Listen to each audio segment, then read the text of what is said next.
Noting the hour in the presence of a quorum, I call this meeting to order. First up are citizens' concerns. Seeing none of those, we'll continue on to the next item, which is a discussion of the ALG meeting that happened yesterday morning. I'll start with the updates. The town says that they believe that the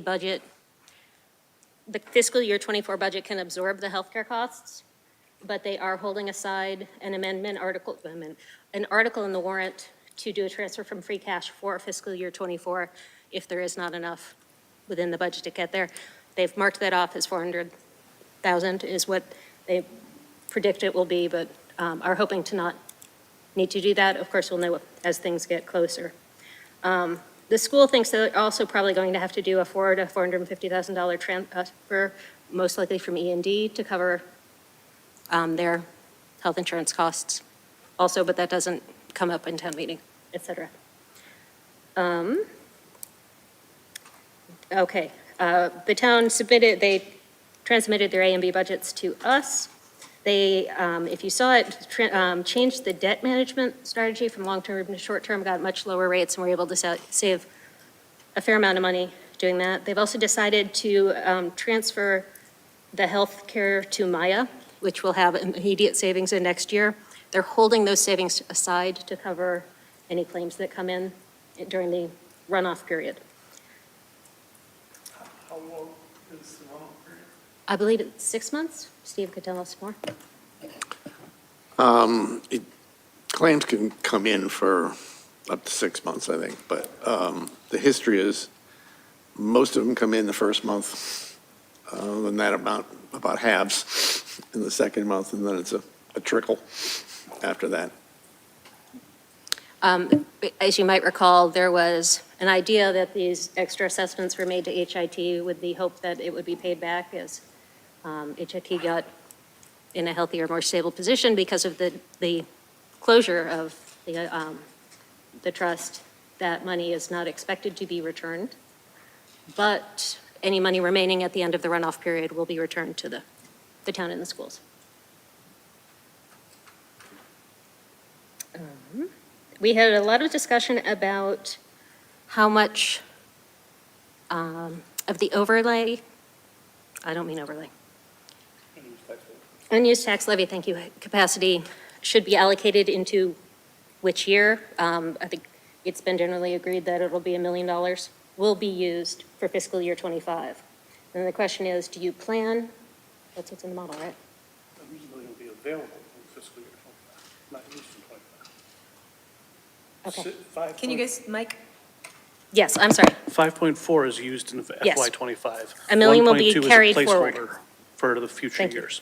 And then the question is, in the multi-year model, because that gets published in the warrant, do we want to set any sort of expectation for taxpayers of what the upcoming years will look like for their own planning, and just giving an indication that the town and schools are doing more forward planning than simply than appears in most years. I know I've heard from people very disturbed when they get the warrant and see the deficits. For the many years looking forward, they're concerned about what that means for the town. We've done this enough to know, okay, $1 million kind of gets worked out over the course of the ALG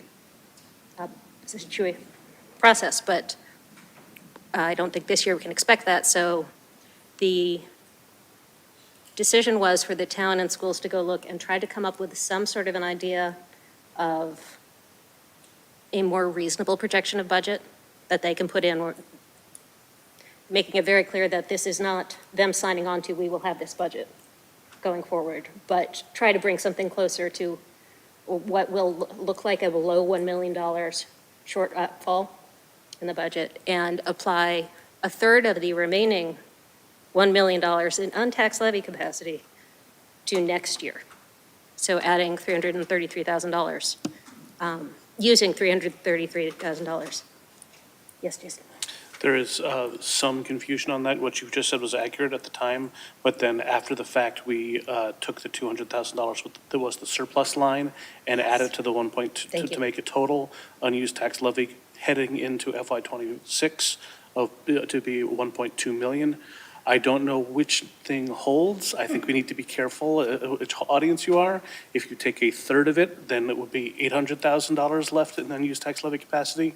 If you start with the original million and the numbers that we said, it would be 667,000 left in the unused tax levy capacity. That's something that we're going to have to finalize in the next ALG. Both statements are true, that we said we'd use a third of the unused tax levy capacity. And we also said 667 because we were looking at two different sets of numbers at two different times. The spirit of the argument that you just gave was absolutely 100% accurate. And if there is guidance from the Finance Committee about using more or less of the unused tax levy capacity of FY26, now would be a good time for the remainder of the committee to speak up and let us know their opinion. The idea there is that if you look at the budget right now, there's a $200,000 surplus. So taking that and rolling it into untaxed levy capacity to get that line to zero when it ends up there. And then moving that forward and how to use that as opposed to just putting, say, whatever that number is into free cash. Or some other way to hold it to the side. There had been some disagreement about whether things should flow to unused tax levy capacity or unused free cash, or free cash. But I believe that consensus was reached that anything left over would go to unused tax levy capacity. Really, there was only one dissenter, and he declined to press his case. Thoughts about that? Steve? Well, the last time we had anywhere near that amount of money, we had about just a little less than $1 million in tax levy capacity, and I believe we did do one third over the next few years, but kind of depends on what FY26 looks like. Yeah. So it's a good rule of thumb, but I wouldn't cast that in concrete. Anyone else? Christine? Yeah, I would just say that if the projections in ALG model are correct, there's an enormous one more time jump in Minuteman's budget for FY26 that really cuts into the available servicing of that year's budget. So it might make sense, given that, to do, to keep that in mind in how we apportion that money, because it might make more sense to use a little more in FY26 and plan to spread a little less between the next 2 years, just because of the way that falls. Because once that is done in FY26, the model shows a 3% increase on Minuteman going forward. So it's a huge drop after that. Yeah. So just something to keep in mind that might impact how we decide to use that money. Dave? Just a clarifying question is, so for FY26, if I'm looking at the model, it has the town spending going up by 4.2%. Does that sound right? And then the school spending going up by 3.8 without excluded debt? Okay, yes. Okay. That's just what's in it. And so just to understand what you had said is that the unused tax levy expected to going into FY26 would be $1 million. There would be an extra 200,000. So in theory, that would be 1.2 million going forward to plug any deficit, but those deficits are relying on the assumptions that the spending is currently at these levels. And do we know what assumptions are baked into these? That's what we've asked them to change. We've asked them to come back with more realistic Okay. assumptions. But do we know what assumptions are into this, or we just know these are the high-level numbers? This is what Okay. they've been carrying around for a while without, understandably, they don't want to do something that looks like committing to numbers, but we've pressed the argument that they need to be more precise isn't quite the right word, but they need to do a better job earlier, like at this point, sort of more realistic. Yeah, and so, apples to apples, I'll reiterate what Peter Light had said, is that for the school budget, there's a 5% increase that's already more or less contractually there. We know we have the 2.75 COLA, but there's additional adders, and it nets out to an per FTE cost of 5% a year. So, throwing in a 5% number for school, and I think we have that same conversation for the town. It's probably a lot more realistic than 3 or 4. Jason?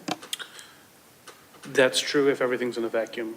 But given that there's going to be some amount of turnover and some number of teachers are going to retire and younger teachers are going to fill in the slots and with similar behavior on the town side, just taking today's numbers and saying it's going to be a 5% increase year over year might be overly conservative. And there is also the very real knowledge that you can't just assume a 5% increase in staff costs in a Prop 2.5 world.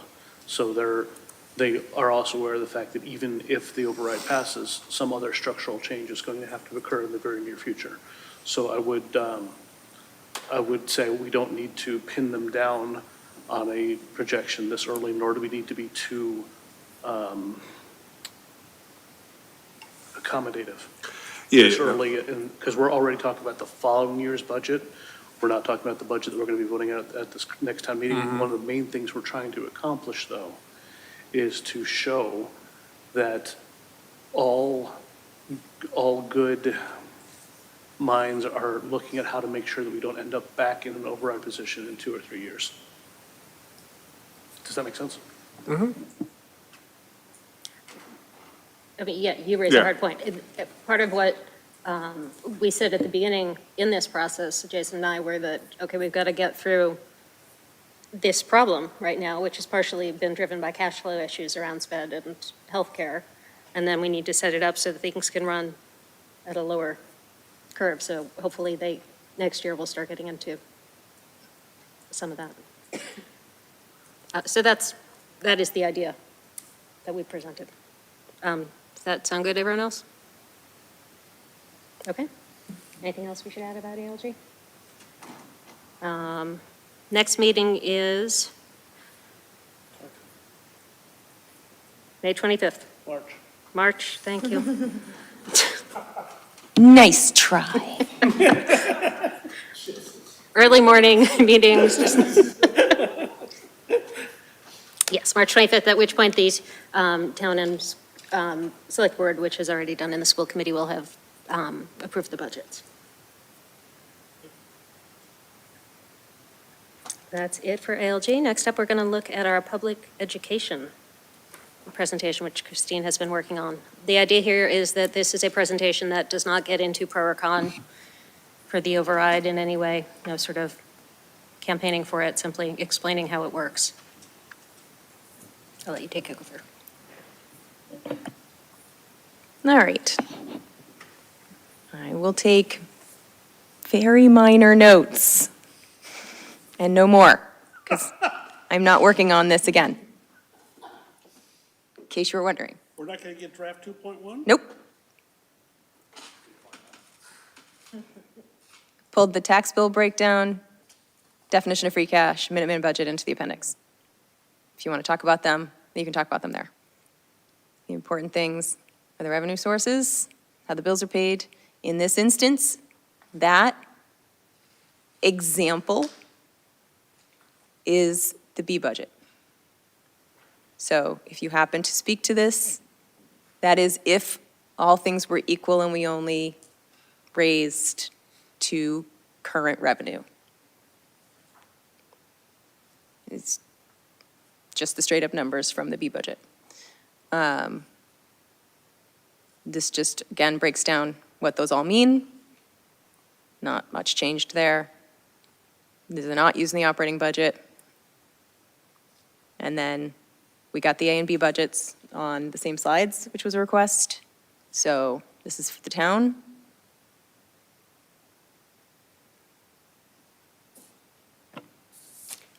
I had mentioned to you earlier, I think given that the two budgets use different amounts of free cash, it's confusing. Here would be a place to write down, say, additional free cash used. In the A budget. Yeah. No, the idea is this is a handout. I think important data needs to be on the slide. Okay. Can you find out how much? Yep. And then we have the school. A and B budgets.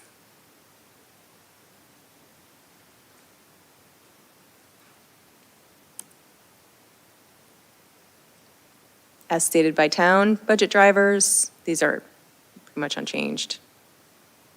As stated by,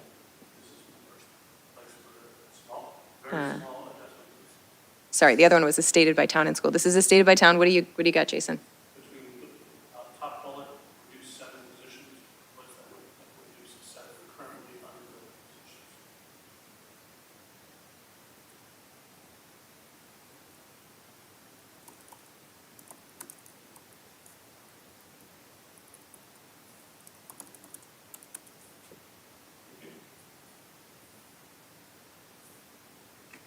Still fits, so I'll allow it.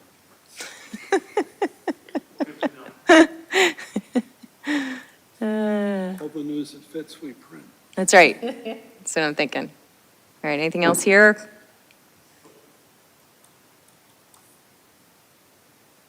Okay. And then budget impacts as stated by the schools. There's a slight change in the FTEs from the original slide. Can you use your mic? Yes, absolutely, sorry about that. That's, In the second bullet, I'd like you to say, increase all-day kindergarten tuition, because we're not touching the mandatory part-day. I would also like you, yep, well, thank you, both places. I would also like you to, that second bullet, shift to 180 to 220 elementary students to consolidate with other schools. Is that the proposed closing of Conant?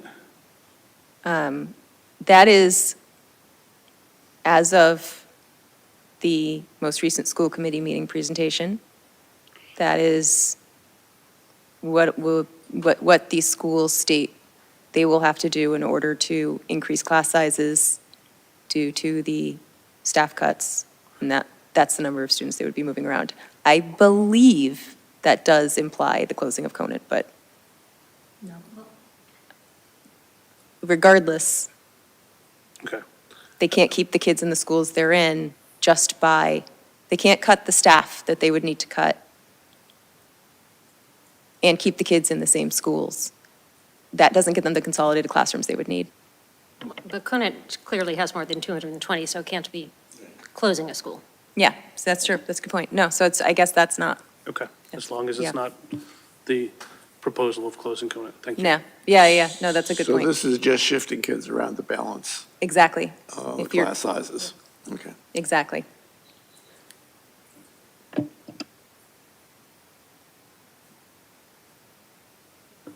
Budget A uses 650,000 more in free cash.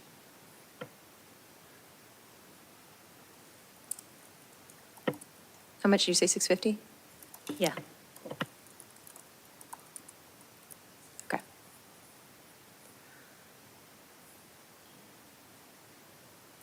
And then, this is unchanged. I have a couple of Yep, small changes on this slide, too. yep. Where it says by law, I would like you to change that to without a ballot vote. The whole purpose of pointing out overrides is the presence of a ballot vote versus not a ballot vote.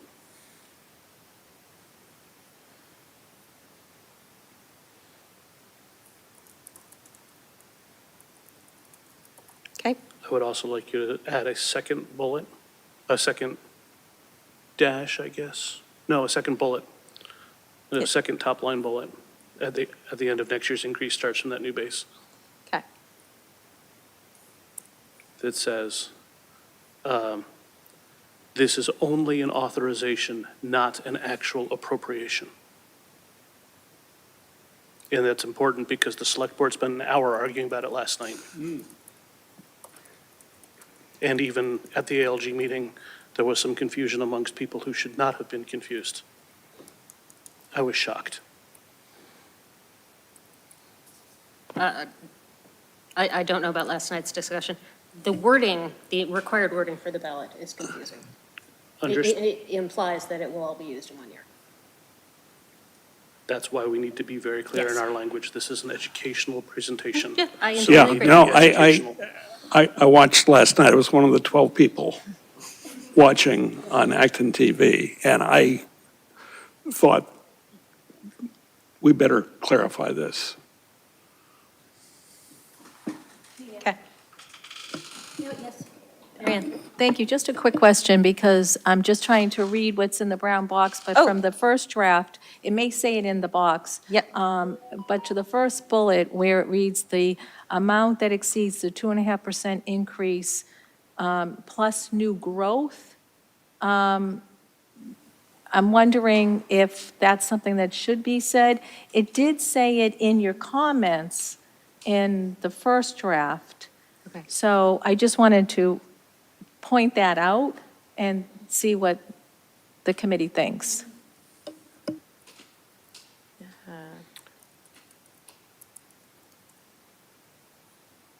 Yeah, I think that's technically accurate and fair to, yep.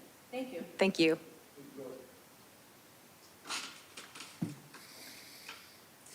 Okay. It's small, but why do we have the word generally there? Where? Generally intended to raise extra funds. Do you need the word increase after growth? Sorry. Terrific, new growth. Yeah, increase.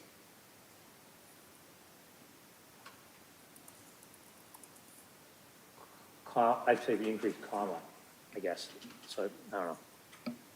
Vote to allow the town to increase the tax levy. New growth, comma, before increase. Do you want to change the first increase to be raised? To allow the town to raise the tax levy by $1 a month that exceeds the 2.5% plus new growth. Yeah, permitted without a balloting vote. I think we know it's an increase. Generally intended to raise extra funds for annual operating. This was part of what I pulled off of the Massachusetts website, but I'm happy to, intended to raise extra funds for. I'm happy to get to take some words out. Yeah, no words, less words. I like less words, especially since we're putting some in. Okay. This is simple dates. I did entertain for a moment some sort of awful tree diagram of the potential alternatives, and I got overwhelmed by that and stopped. Lost in the woods? Yeah, Technically, doesn't town meeting just start on May 6th? We may actually get to some of these votes on the 7th? Well, I think we'll get to Article 6 on day one. Okay. it'll be the priority. We might not make it past Yeah, that. it might be the only thing we do on day one, but That will be discussed I on day can't see an instance in which that one doesn't, yeah. Foxborough, on the other hand, I don't know what order they're going to do theirs in, and theirs tends to go more nights, but I also think that there's a good chance they'll start there. And technically, lines 2 and 3 are not part of the override process. They're not, but they're part of, you're right, but Yep. That's why I didn't recommend I taking it know, out. That's I why I know. didn't recommend taking it out. if they don't vote for it, it doesn't have, it's complicated. Again, just, Leave them in. all right. Sorry, go ahead, yeah. You say A. Vote on A, capital A budget. You want me to say budget A? Well, budget B also only requires a simple majority if the override has passed. But we're just talking about, Should be small. Yes, should it be small a and small b for budget? Yes. On a budget. And then make the budget also start with a lowercase? Thank you. cool. I'm sorry, one more thing. On the last one? Yeah. Oh, okay. Should it say approval of a budget requires a simple majority? Because it's not really the vote, it's whether the vote passes. I mean, I think It's fine. it's implied, It's fine. but I hear what you're saying. Okay. Here. I would like you to add a sub-bullet off of the first bullet. Above or below the? Above. Okay. Says, that says, full override would be 1,359. Plan of record is 1,201. That's confusing. Well, then we need to find the right words now, because this is the crux of the problem. The if we taxed to the full 6.6 million, it would be $1,359 next year. We are only bringing to town meeting a plan of record to raise taxes by 1,201. And this So- has to be clear. So if we were to pass Budget A, Mhm. it would be 1,201? And this is an indication of Budget A? No, he's pointing out that the plan is not to spend the full 6.6 million. Your which- original slide is inaccurate, because an override of $6.6 million does not represent strictly and only a 1,201 increase. You could say Budget A will increase the budget by, I think we need to make it That is very. Budget A. It specifically calls out Budget A. but it's not if you use the full 6.6 million, which It's not if you use the full 6.6. It doesn't say using it. But that's. A lot of people are that's confused where by we're that. getting I understand you're confusing. allowed to talk to this, but I would say the the authorization of 6.6 equals 1359. Current budget A equals an increase of 1201. And that way we've covered our bases and we can speak to it at that point. But we've got accurate numbers on the table. We cannot be accused of hiding what the override is, because that's what got hit at the meeting last night, that they're getting accused of burying the numbers and being misleading. And I don't want us to be able to be accused of that in any way, shape, or form. do you think you need the number, or you could say I think Budget the- A does not use the full override amount? I think the number is easy enough to generate that we should just do it. okay. I mean, I think after the 6.6 million, you should just put in, however, the A budget requires use of only, whatever it is, 5.3 in FY '25. 5.4 million. Yeah, How about just use this? something like that.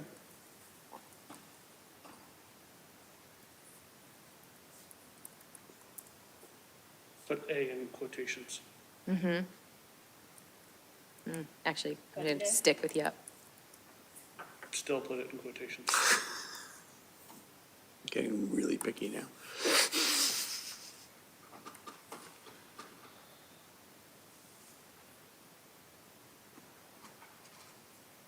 Should it be 2.5% plus growth increase in Budget B?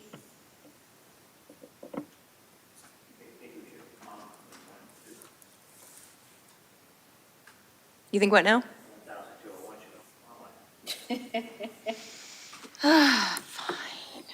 Christine, did you have a total amount of edits you were going to accept tonight, or how close are we? I only have take- 2 more.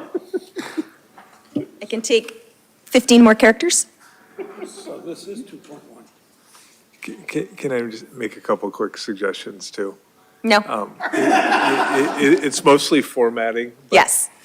So it says requires an operation override vote allowing the town to tax up to 6.6 million. I would move that budget A down to a bullet Yeah. underneath that. And then, Sorry. Anytime. and then, Any questions? and then, and then after the 5.4 million, put in parentheses of the 6.6. Uses 5.4 million. Yep. It may be in parentheses either way, but it formats a little bit better that way. And then, I personally think that it's more useful to have a percent increase, because the 1,200 is just one number in isolation, but if a person says, oh, my bill is 8,000 or 15,000, oh, I know the number is this, and I could just do that math in my head or just guesstimate what it is. This only helps people whose home value is around the median or the average. Is that in the I The think you last have the ALG you numbers sent right me? there. It might be. We might be able to get those.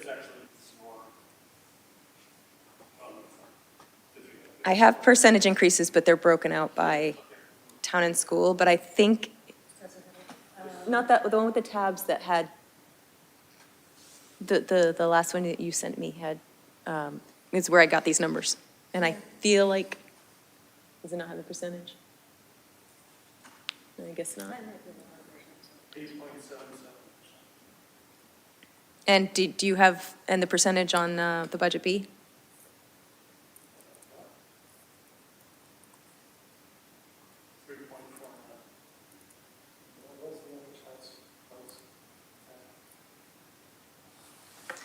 It's like 680, I don't know. I used to They know. presented a histogram last night. Oh, geez. Yeah.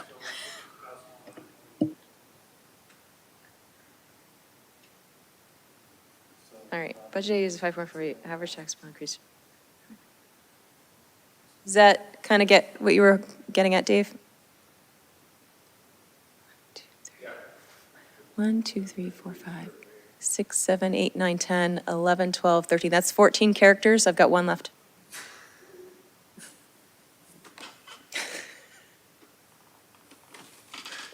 Anybody need a comma somewhere? You want to call out budget B that the override has, or just not an override?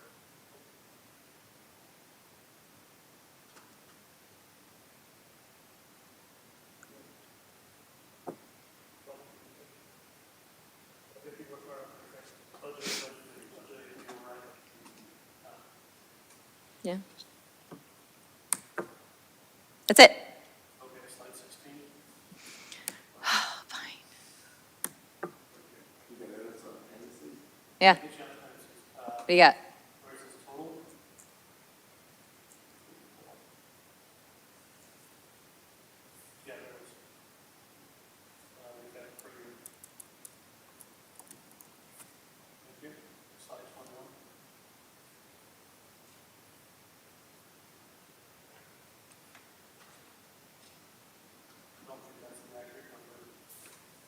It's from the,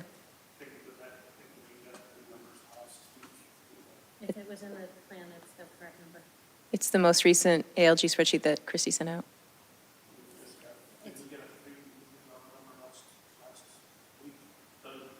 The plan that was sent out for this year, the total demand assessment is $3,600,900. Yep. She's showing the operating assessment. Yeah, you know what? We kept the debt exclusion out of everything else, so I kept it out of Minuteman. I was trying to be consistent. Yep, that is the difference. Yep. Would it help to put the words operating assessment, operating in those two lines? Sure. No, it messes everything up. Okay, never mind.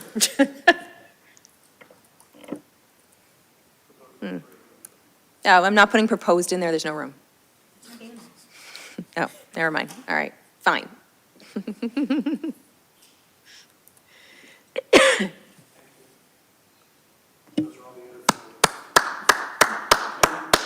And thank you for doing this, and thank you for writing it up and doing the iterations. Motion to recommend this presentation as amended. Second. All in favor, say aye. Aye. Now, you're going to hold on a second while I write this down.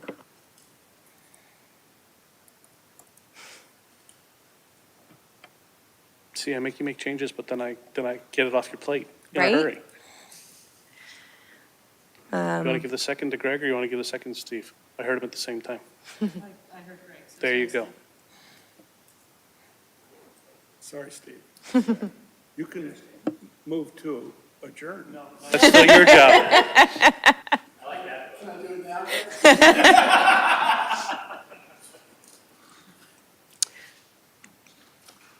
Would you like to discuss the point of view, or hold that for another meeting?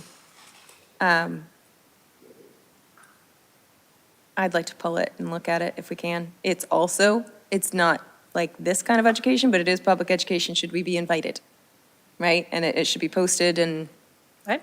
so it's changed, but I don't think I've stepped out of, I promise to have my changes ready next time. Let's go through it real quick, and maybe y'all just are like, no, it's good, let's move on. And then I can never look at this again, too. This is old, this is not changed. Spending predicted, I'm not actually sharing my screen, hold on. Sorry. It looks great, doesn't it? Move on. Everybody, vote to approve, and we'll be done. Okay, yeah. Predicted outpace revenue, no turnbacks projected from FY '24, though, I mean, maybe we have a few, I don't know. Expensive 5 years, multiple factors, process and analysis of the operational override is the big change. I edited most of our, I edited a lot out of this because it's just a different kind of year, right? So understand Prop 2.5, and then we move right into Budget A projection. So if we go with Budget A, this is the ALG projection report. And like Christy said, you know, seeing 1.13, 1.81, even 2.5 isn't startling to us as gaps to close. But we still, you know, go into the future needing something to shift. Budget B, not better. So, and, yeah, oh, yeah. And that obviously makes, yeah, and that makes some sort of, you know, suggestion that we can continue to operate within such slim numbers. So that's straight out of the current ALG model. Just a Yep. point here, the current ALG model, somewhat incorrectly, uses all of the untaxed levy capacity next year,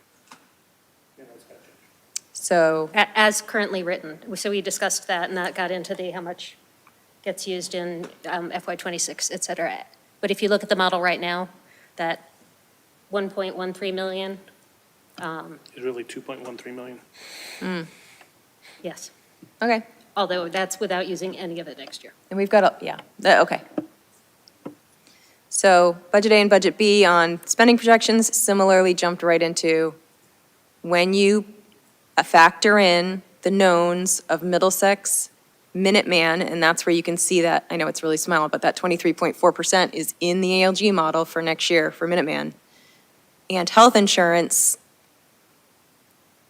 you, even with Budget A, with all that money, in theory, would still need to cut from level services, just because of how much that growth in those fixed expenses increased. And then it, you know, it's a kind of a more reasonable pattern. Budget B is worse, because again, we still have that huge increase in Minuteman. We still have healthcare and Middlesex growing at such a great rate that it's taking away from what we have control over, or more control over. Yeah. At ALG, they mentioned, I think it was ALG, the standard rate of increase for health insurance under Maya. And I think it was closer to 5%. Do you have any idea, Steve? It's not the 8 that's on there, is my recollection. We're going to do projections on the health increase this year? Well, I'm just saying if we're putting in, if we're putting in a percent number going forward. For 26 and beyond, well, for 26, you'll have a reduction because the Maya rates are lower than our rates now. You don't see it in 25 because we're going to have at least a month or two of double payments. But 26 beyond, you're going to see, you won't see any increase in health insurance. You could see a decrease. So it's very hard to generalize about what our health insurance is going to look like Okay, for the next 5 years. so outlook is better than what we've got here, as far as the monies we'll have access to. Yeah, the 22.8% increase that we put in for mid-year increase was predicated on the fact that we would have to pay back $2 million. So virtually any alternative we looked at was cheaper. So how do we get, I don't have the numbers for you, but I believe these numbers are, no longer apply. But, you know, maybe we can't do this kind of projecting then for I right think now, leaving but, it at 8% is reasonable. Okay. Because even if it comes in at 6, we're arguing about 2% of yep, one-fifth Sorry. of the budget. yeah. So yeah. I would rather not Okay. spend too long worrying about it now. We are aware of the fact that these are assumptions, these are variables, but leaving it at 8% is, we can't be accused of being overly aggressive by leaving it at 8%. What, Middlesex too. I mean, I don't know how accurate 6% would be. It's just been, the last couple of years have been higher than This is 6.5. this is the ALG model. If they think it's going to be worse, then they should put that in the model. Do we know what it's been in the last couple of years, percentage-wise? I mean, Yeah, it's been 8, 7.5, 2.6, and 6.5. It's been a little all over the place, but not quite 6 for most of the time. Again, the ALG model tends to be a little on the conservative side, which is a fine thing when you're planning 3 or 4 years out. I'd rather it be about 6.5. overly conservative than overly aggressive. Had you seen these before? I'm sorry, Mary Ann, please. Okay. No, I'm taking it in. Mary Ann? I was just thinking, is, Steve, to your comment, is that I was just doing the health insurance calculations to your point, because 25, we do take the decrease because of the 22.8% increase that we already took in 24.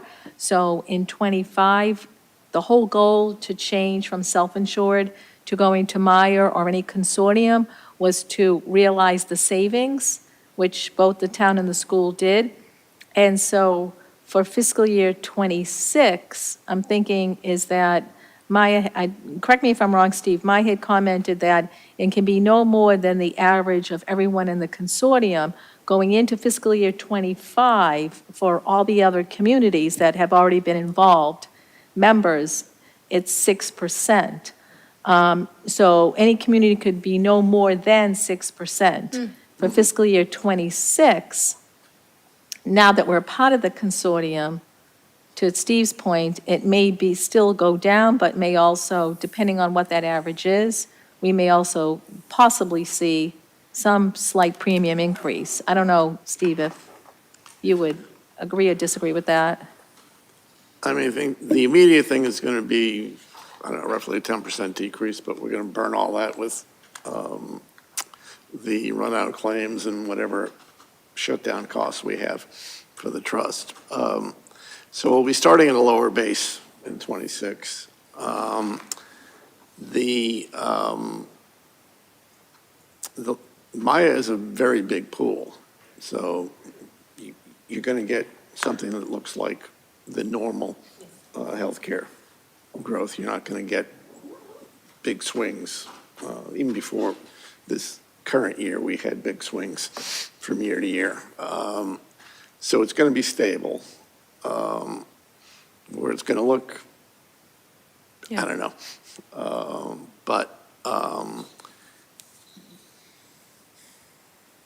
Yeah, we're going to see some relief on healthcare in years '26 through '32. The last 2 years, we've been going up at like 10% a year.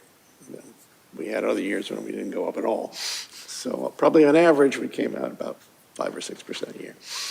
So it's not a bad estimate of what will happen. These numbers are from November. I just pulled up the spreadsheet. The numbers were last updated in there in November. Which numbers? The HIT. projections? Yeah. Oh, yes. But So I'm, they're based on what's in the ALG spreadsheet that I have right now. Yeah. So the question is, do we want to try to find new information? I don't think we do at this point. I think that, we're either going to speak to this or we're never going to speak to it because they're going to just keep moving. If we're always waiting for the next updated, changed, then we might as well wait till next year.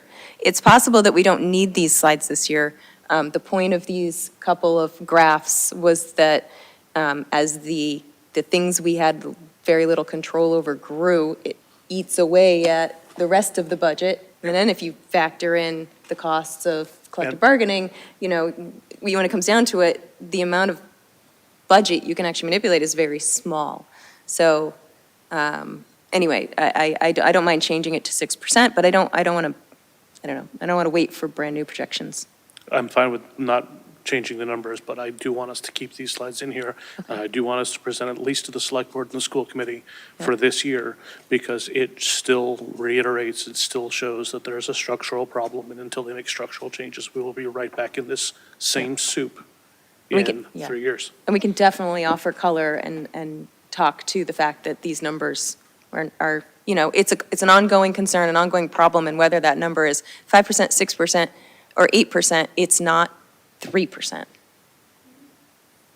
I just hate depending on data from that long ago for this, what's been such a dynamic thing, and it's finally settled in. Yeah, hopefully next year's will be much cleaner. This is just our reserve policy, 3% floor, 5% ceiling. It's not changed. This is, our recommendation based on Budget A and Budget B. Our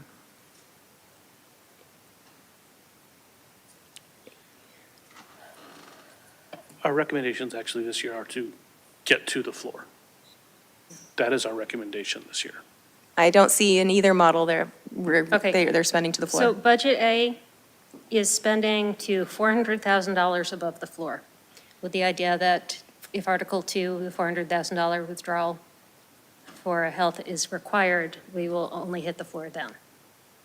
They didn't want to, with that requirement, pull below the floor. Okay. If we want that language in Yeah. here somehow, then somebody can write that up and send it to me, that would be great. I would say just take out Budget A and Budget B and say, our recommendation in the year of an override is to have the free cash be at the floor. That is our recommendation. That is what we've argued at ALG. This is what we've said in here all year. And that's our recommendation, whether we do the override or not? Correct?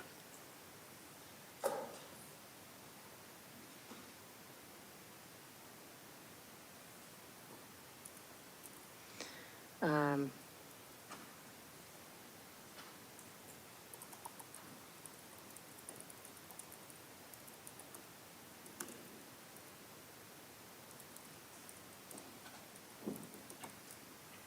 Yes. Thank you. I think that gets requires a little nuance to explain. David Martin's initial reaction when this came up was to say we shouldn't be using free cash for operating expenses. It should only be for capital, which if you're just spending the free cash, you're not going to front load a bunch of capital projects into this year, et cetera. And what we came down to was you could view it as a loan towards the next year and offset it with tax levy capacity or some other way to smooth out what people are paying. So we're not saying spend operating expenses here, and I don't know how you explain that. We don't need to be that nuanced. There's already enough capital in both budgets that using to the floor still is going to not even be able to cover all the capital that's in both budgets. So it's not like we're violating our recommendations anyway. You think they're all one-time capital? There's a lot of one-time capital in each of these budgets, yes. Okay. Do you want it to say for fiscal year '25 or in the case of an override? Either way, I'm fine with either way. Yeah. I just want to make it clear that we don't always recommend spending to the floor. Yeah. Okay. So I had a long conversation with David Martin about this 3 or 4 months ago. Not everything in here is capital project, is debt service. This is the current projected possible capital projects funded through operating budget, debt exclusion, grants, that sort of thing. So it's listed here because it's useful, again, to track expensive capital needs that have been identified, whether we decide to fund them or not. And so the only thing I kept in the, projected debt service to keep our eye on This is current excluded debt service, you've all seen it, has not changed. This is the DPW projected to borrow in a stepped manner. So I made the debt payments in a stepped manner, because it's like 5 million, 15, 15, and 5 on that sheet, on that previous one. What are is this 7% over 30 years? Did they give you any idea of the No, terms? I just looked up, the municipal borrowing rate on a 30-year bond the other day, and when I redid this, and it was at 3.7%. It wasn't terrible. It's been worse. It's been better, but it actually wasn't too bad. So I went with that. Obviously, that'll change over the years, since the borrowing happens over 4 years, and it doesn't even start for a couple of years. But The town manager has updated the budget, I think is where it was, the long-term debt at 5%, not the previous 7%. So I don't know if we want to use that number to line up. he's projecting using 5%? Yeah. For this? No, not for this specifically, but for some long-term borrowing that the town is doing. I don't think that's in this model. Because he's talking about paying that long-term debt within the operating budget? Yeah. Okay, so that. Oh, I just didn't know if that was an indicator of No. a rate we should be looking at. Maybe, but I just don't want it to seem rosier than it is. it's pretty bad. 3.75%? That still sounds, well, it's a big number. Yeah, pretty but bad. that sounds like a good percentage rate. All right. Honestly, I pulled Conant out of here. I don't even think we should mention it. DPW should be approached with extreme fiscal accountability, needs-based design, resident support, building longevity. The school has pulled Conant right now from MSBA consideration. There's a lot to figure out before we even consider where that belongs on our point of view. So, and I think we all continue to believe we do not recommend a sidewalk debt exclusion project. It is still on the list for capital planning, but again, none of that is set in stone. And we don't recommend operating budget in the same year as a debt exclusion. Just a little about the tax bill. I took a lot of it out. This hasn't changed. This is from when we did this a few months back. Technically, I could add more color about water bill increases, but I think this is still true and unchanged. I did add this. I think it's important to note that neither budget is level services.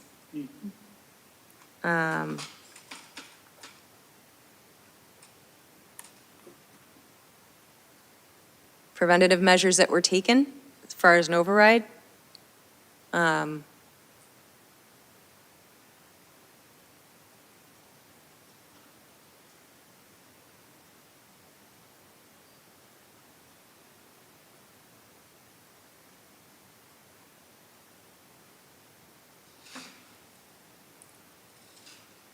We could add to this, or just, it kind of gets to the point that we didn't do nothing leading into this. And then, in theory, if you all agree, our recommendation. Voting to approve a tax levy of up to $6.6 million explicitly does not include supporting budgets that spend the entire $6.6 million. That doesn't necessarily mean is way softer a phrase that I'm comfortable with. This support of the $6.6 million override is not a recommendation to spend it all in 1 year. Certainly not from my position.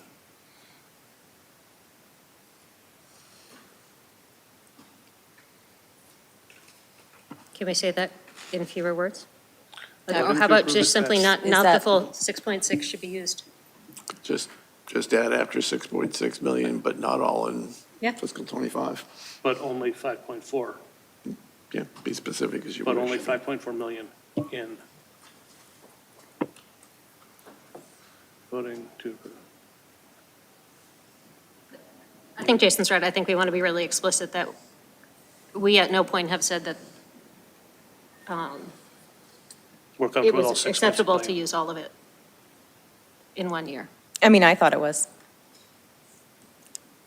So, I don't know what the sense of the committee is. I hear you too, I hear your voices. That's why I was waiting to see if anybody else had something to say, but otherwise, we'll change it to the consensus of the committee. Yes, go ahead. I'm going to concur with Jason. I think the key issue here is that, yeah, 6.6 is the number that we use to drive this process. But when we got down to the final steps, part of the agreement was, let's go back and see if we can tweak this, fine tune it, whatever, and that's where the 5.4 number came from. And I think we need to be clear on that. It's like, fine, that was where we were headed. That's what our agreement is. The 6.6 gives us the levy limit that will enable us to deal with next year in better shape than trying to go back for a second override. So, yeah, I think it's really, really, I agree. We've approved the 6.6, we stand by that, that's fine. But in terms of the actual budget that we'll be seeing at town meeting, if the override passes, 5.4 is the working number I've heard, unless I've got the wrong number. Yeah, 5.4. The 6.6 was something we were sort of pushed into in the whole chicken and egg, do we come up with the override number before the budget number? It was based on budgets that were not fully developed. Yeah. And I certainly wasn't signing up for spending more money than was necessary to cover those two budgets. In our discussions, we had initially said one and done, not giving them excess levy capacity, untaxed levy capacity going into fiscal year '26. And we were also not comfortable going back and saying, now that you've cut your budgets, we're going to remove the authorization as well. We thought it was appropriate to leave the authorization for future years. Anyone else? Dave? I would just add the same terminology, spending 5.4 of the 6.6 authorized or something like that. I personally just don't like the word conservative in that first bullet. I mean, you can draw any kind of judgment you want on what that word means.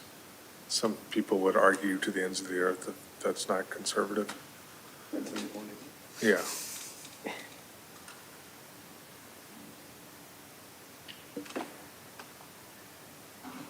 You already know, right?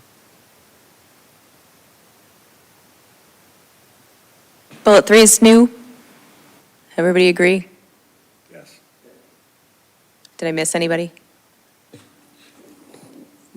Just on that, the other presentation, you use M in some spots and you spell out the word million. I meant to point that out, but I wasn't allowed to vote against the proposal because you didn't ask for the vote against it. I'm sorry, I'm trying to take my medicine. What did I do wrong? I think in the presentations, we just want to use M or million consistently, and in the last presentation, the word million is used in a handful of spots. How dare I? I know. Sorry, we already voted on it. All right, that's what I thought. All right.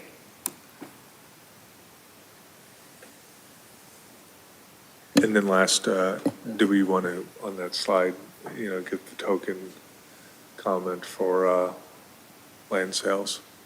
For what now? Land sales? Land sales.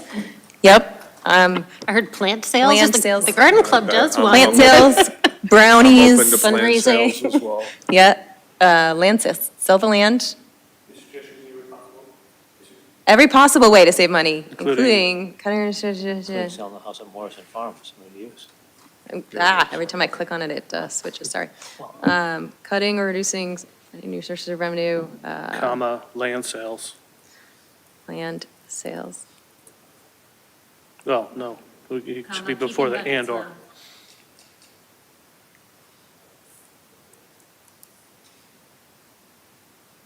Should be selling land? There you go, it's in. Land sales. Land shark. It should be selling land. Fine.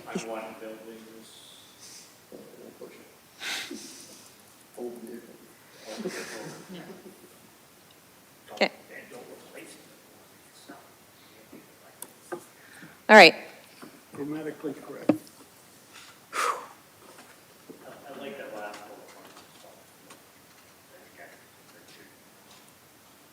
Agreed.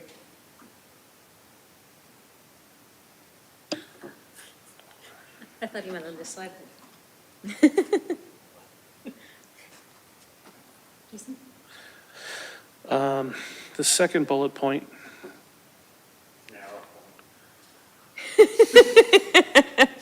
Second arrow point. Can we add and sustainability? Yeah. Take that however you mean it. Would you want to move the fourth bullet into the second bullet place?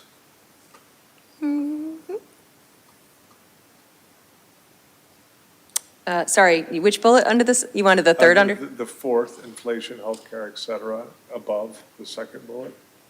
Sure.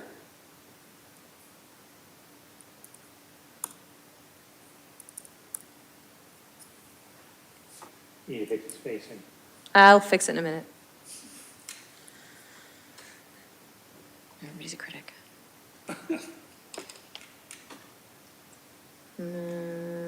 I did something wacky with those because I didn't like the spacing. There we go.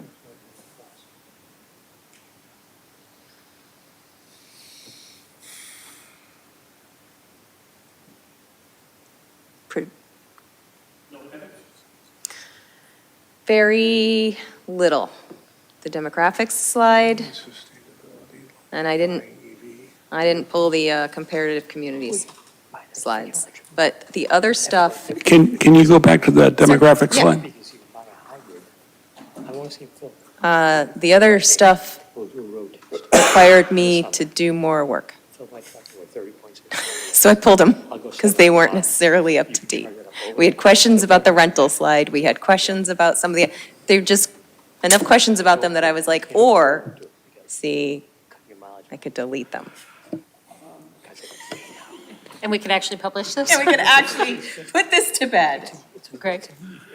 Yeah, the demographics is a issue that I write about a lot, and there are a lot of assumptions built into demographics, as if demographics are destiny. They're not. So, for example, when my wife and I first moved to town a long, long time ago, we had no children. We didn't have them until 5 years after we got here. They didn't hit the school system until 5 years after that. Right. So the assumption that there are 71% of households without children would have counted us as, we're empty nesters, we're We singles. were not spending town money to educate your children for the Whatever. first 6 years of But their also it's lives. specifically Well, but- school-aged kids. Yeah, not yeah, children. but school-age kids. So, Yeah. so here's the falsehood to that. When you do have school-age kids, okay, I get it. When you don't have school-age kids, you could be in one of two other categories, one of which is you're planning to have kids, or you have kids that aren't in school yet, or, and believe it or not, you're a grandparent who may not have kids living in your household, but you have them in town. We saw the chair of the Boxborough Select Board basically announced that she had grandparents in the school system. So the whole notion that demographics is an appendix, I think, is misleading. Budget, yeah, I understand that part. Age, yeah, okay. I also happen to disagree with people who are out marketing to Gen Z because they're the only ones who they've learned to market to. That's bogus. Yeah. So I think just for context, one of the reasons that we developed this slide 3 or 4 years ago was just to get through the idea that Acton is a school-based community with the majority of households and voters having school-aged children. It was to highlight the growing senior population and to highlight that this community does pay for the schools despite the fact that the majority, and support the schools, despite the fact that the majority of families actually don't have children actively in the school system. It's not in any way any kind of, it's nothing other than, hey, just No, keep in mind that these are the people who live in the town. I get it. I'm in that 15.9% of people who are 65 and older. So I get there is a senior population here. Got it. Okay. I get, the town school budget split. Yeah, okay. That makes sense. When you start pitting households with school-aged children versus everyone else, what you have just done is create what I think is a two-dimensional view that has a third dimension that we're missing, which is, excuse me, some of those households without children just aren't in school yet, and some are empty nesters whose kids are still here in town. To what purpose? Delete it. What is your purpose? Delete the bogus. This is an important message for parents with school children to hear. I have stood through so many meetings where parents said, this is a town people move to put their kids in school. There is no recognition on their part for many people how much other citizens of this town pay. We are proud to have good schools. I'm not taking out, I absolutely refuse to remove information that educates people about the fact that only a third of the population, approximately, directly benefit from the school system. I'm not saying there's a benefit to all of us. You can argue that in a million different directions. But I think it is, just gives people, this gets people out of their narrow little silo view of the world to recognize that there are a whole lot of people supporting the school system. The people supporting the school system know about it. They know their taxes are high. This gives the parents a chance to see why, how much the community is stepping up for them. Yeah, I don't see it as pitting in any way. It's really just, we've found more people going, huh, really? We have gotten Not upset by it, just like, overwhelmingly Yeah. interested responses in this. People had no clue. Every time we present this slide specifically to a school committee, people come up and talk to us afterwards, like, really, I had no idea. yeah. It was like that. In our eyes, it's not any kind of indictment. It's just a, hey, This was never viewed as pitting before this year. This year has been divisive. Mm-hmm. This is intentionally in the appendix, I believe, for that reason. But I do not think this should in any way be removed from the slide, and I think this needs to continue being a part of the presentation going forward. I think the value of the slide is the juxtaposition of the 71.5% and the 34%, or vice versa. It points out that 63% of our spending goes to the children that are in the school now, but those households only represent 28.5%. That's the value of the slide. We can argue about statistics, especially about demographics, and we have on this one in the past. For the record, all of my grandchildren go to school in Sudbury.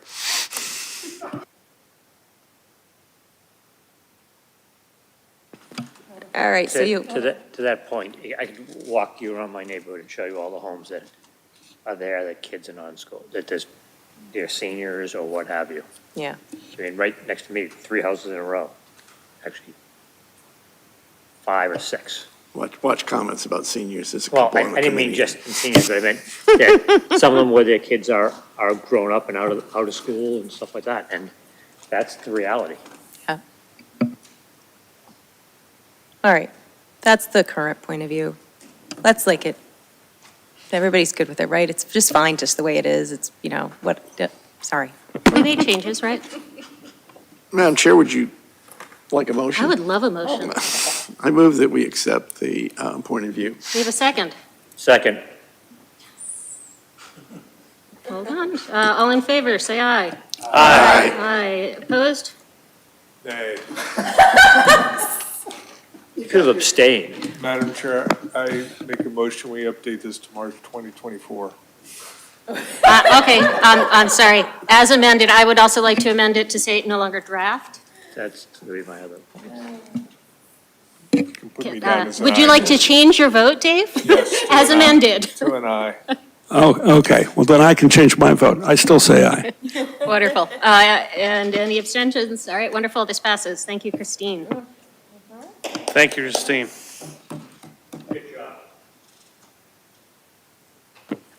We need to get this in front of the select board and the school committee. There are some other places we can get this.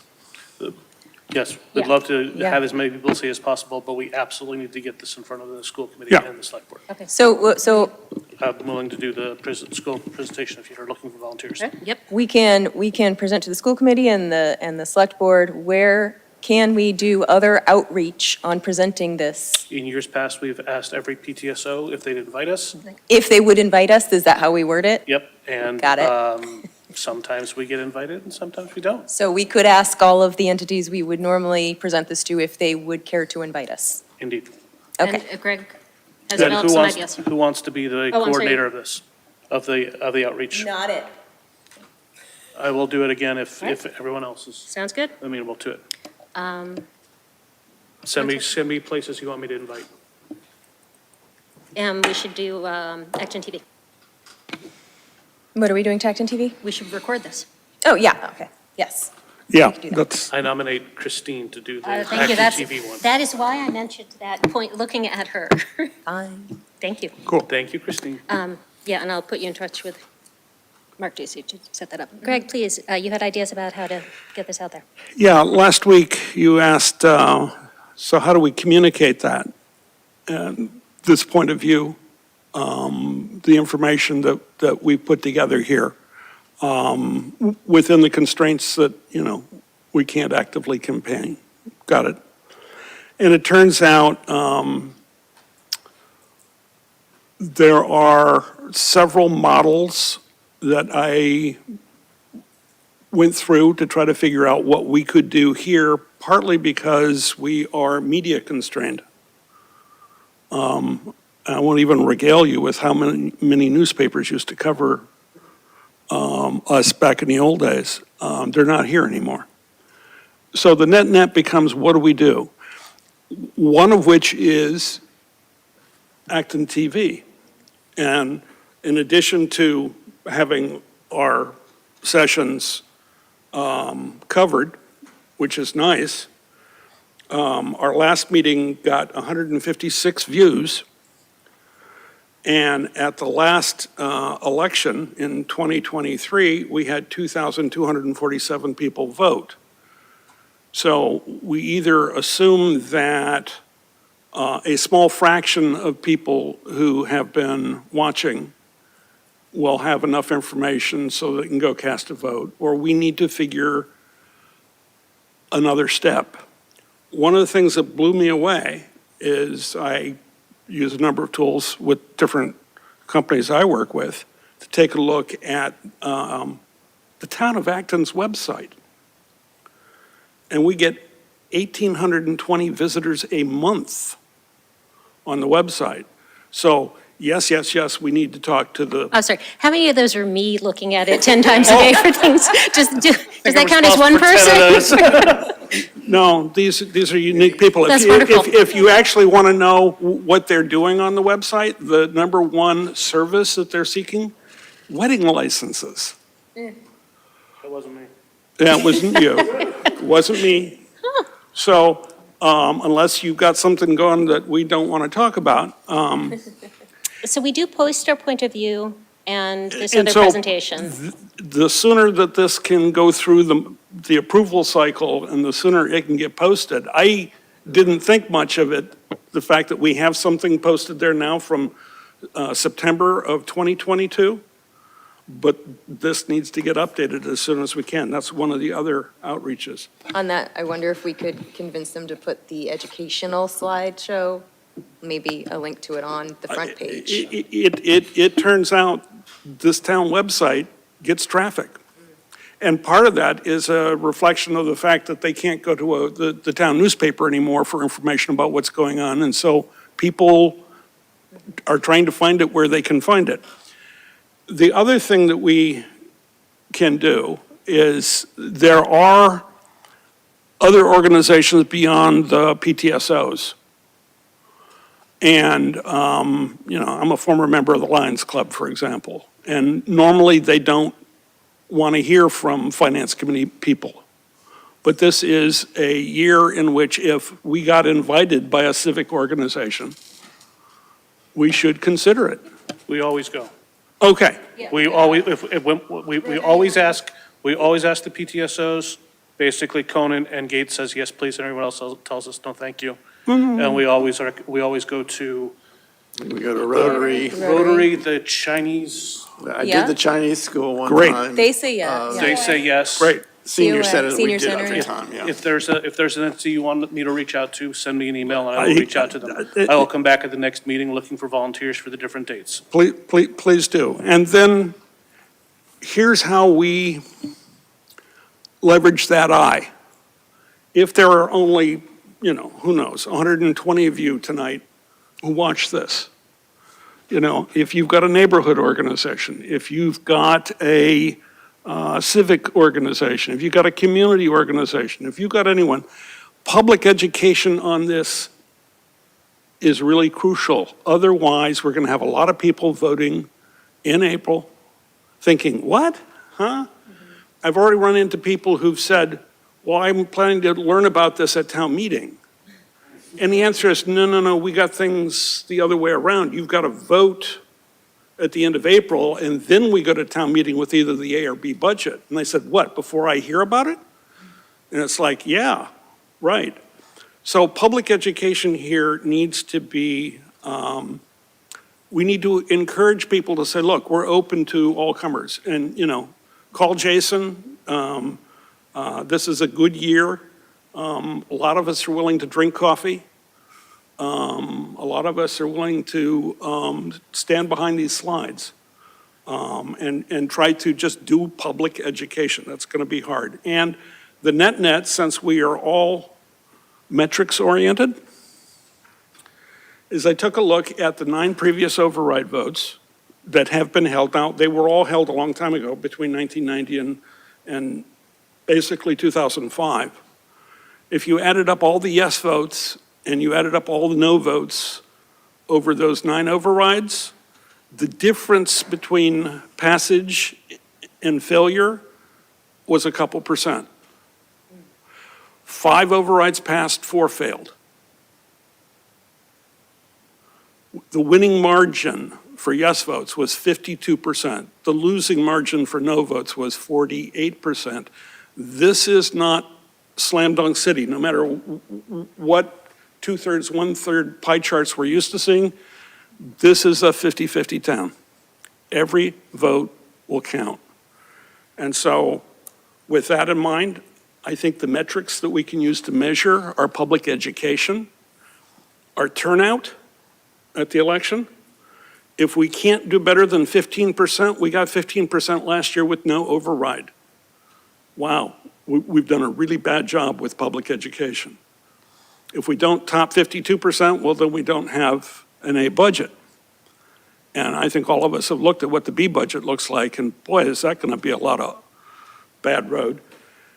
And then we got to get to town meeting. And again, I've got people who just don't understand the relationship between the election and the town meeting. We're going to have to argue this all over again because it'll be a different subset of people. Not everyone who votes thinks they have to go to town meeting. So we got 3 metrics that I think we can focus on going forward. The end. Thank you. All right. It sounds like one of the big things is going to be getting on the website as soon as we can. I'm hoping we can also get, Facebook is a totally, like, we don't have newspapers, but we do have Facebook now. And Nextdoor, and that's got to get somehow involved in that. I hate it, so someone else will get to figure that part out. Yeah. You know, is Action Unlimited delivered to every household? I'm not getting it anymore for some reason, or I haven't in a long time. Oh, I'm still getting it. It's great for burning. And the Council on Aging does, as a representative member of that 16%, the Council on Aging does a great job of informing people Oh, too. we'd love to be invited, should you ever want to invite Yes. us. As a senior citizen, if you're out there listening, watching, learn about this. Steve? We've done a presentation at the senior center in the past, but the advice I got from our late member Bob Evans was, don't be stupid and go on after lunch. So, if we want an invitation, it should be in the morning. The request to the school committee chair to be on an upcoming agenda has already been sent. Okay. And it sounds good. Okay, minutes. I have a few edits that were sent to me. Steve clarified something he said about Minuteman per pupil costs. Roland clarified something he said on the, gosh, I can't read today, I'm sorry. Yes, the Morrison Farmhouse. And which date are you speaking of? Which I minutes? was going to send these Okay. notes to Teresa. I believe these are both from the 23rd. No, Steve's is from February 27 minutes. So with those changes in mind, Motion to approve as amended. Second. okay, these are the minutes for January 23rd and February 27th. We have a first and a second. All in favor, say aye. Aye. Opposed, say nay. Abstentions? Okay, thank you very much. Could someone please report on last night's Select Board Committee, because it sounds like it was interesting. I only made it through the first hour. I watched it. So again, 1 of 12. And let's put it this way, the part that we were most concerned about, well, actually happened about a half an hour in until about 8 o'clock. And it was fairly clear that the issues that we were dealing with on the point of view slide tonight hopefully will help clarify something that was hard to explain last night. It was awkward at best. Are you talking about how the other expenses have been expanding and? No. No, Sorry. no, There was confusion amongst people who should not have been confused about the difference between an override being an authorization versus the actual appropriation, which only occurs at town meeting and is the actual impact of single-family taxpayer for the following year. So we need to be very clear in all of our communications that an override of $6.6 million is merely an authorization of $6.6 million over and above the standard rules of Prop 2.5. Period, full stop, new paragraph, page break. Next year, our recommendation is for an increase that is Prop 2.5 plus new growth plus $5.4 million to meet the agreed upon levels that that have been negotiated during the course of this budget season.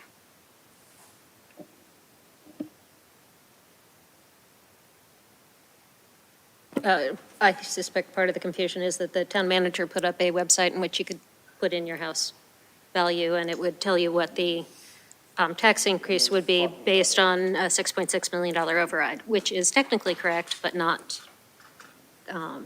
what will be happening. And we also then got caught up in how many columns do you try to explain, you know, the numbers that we've been talking about versus the numbers that actual tax bills will go out at versus last year's numbers.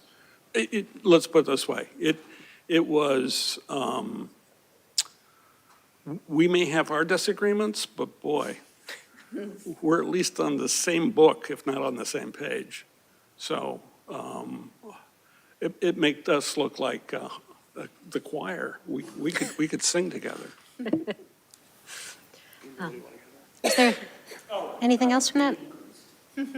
Okay, any other liaison reports? Yes, I have. Please. I got seconded. I got sent to the Economic Development meeting. And the one thing I think we're going to want to keep our eye on is they will be coming to town meeting with a warrant article. And the warrant article will be asking for an interesting proposal that the state has encouraged them to take a look at after they turn down, to create a tax increment financing for small businesses.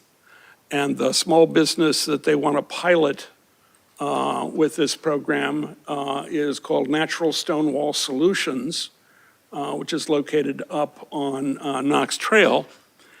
And, you know, more information will be coming. They have put out for bid, let's get some proposals on this. So it hasn't formed itself into a warrant article yet. We don't see the numbers yet, but this is coming our way for this town meeting. I am going to find out when the citizens petition will be in, unless someone already knows.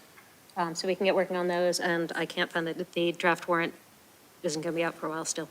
It's my understanding that the DPW Building Committee met last Friday. I believe that Mr. Nolde is our liaison Good to point, that. he is. Mr. Nolde, when you watch the replay of this presentation, please come prepared to discuss the DPW Building Committee at our next meeting. There have been I have no updates because none of my committees met since last week. Writing down a note for Adam. Okay, The Health Insurance Trust met last Thursday. January claims were in line with the trend since October. That bad, huh? No, it's been good since October. It was bad in the summer months. And we'll meet again at the end of this month, and the first item on the agenda will be a discussion with town council and school district council on dissolving the trust and what steps have to be made. anyone else? I move we adjourn. Oh, no. No one second. It's I was not just going time. to quickly say if it helps, I was just going to say if it quickly helps, and so I'm on the DPW Facility you. Building Committee, and so in Mr. Knoll's absence, is that the OPM was there, present, PMA, and so we just reviewed how the contract reads, and so that was the 99% of the meeting. Thank you. Future meeting dates. Normally, we would meet next week. I'm going to say we've all been working real hard and do not have an immediate. Christine has, for sure. Do not have an immediate need for a meeting. So I'd like to push off until our regularly scheduled March 26th, which will be after the next ALG meeting, so we can discuss that. Okay. Before anyone else, any announcements? Okay. Greg, please make a motion. I move we adjourn. Second. All in favor? Aye. Opposed? Abstentions? Fine, thank you.